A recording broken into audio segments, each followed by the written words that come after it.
Ayo piye perintah wong lanang pun denden kelawungan semaure engkak. Dene nek diperintah nang wong liya langsung temandang. Nang bojone ya nganti lambene jamuren ya ora mangkat-mangkat. Bangeten.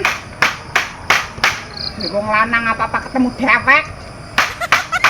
Gunung apa sabar nek benerane? Ah, ora usah. Wis dadi percuma perintah wong lanang engkang kok ora ditandangi kesuwen.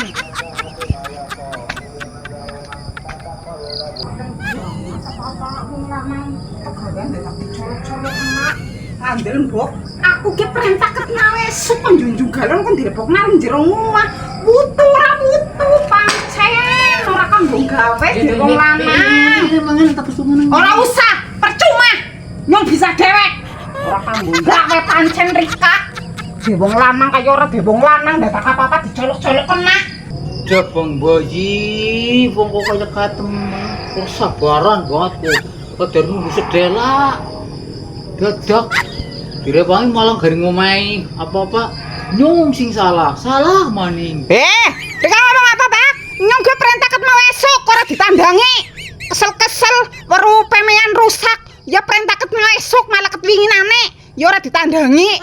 Nganti cangkeme ngumpruk nyong gone perintah Rika percuma pancen mending ditandangi dewek.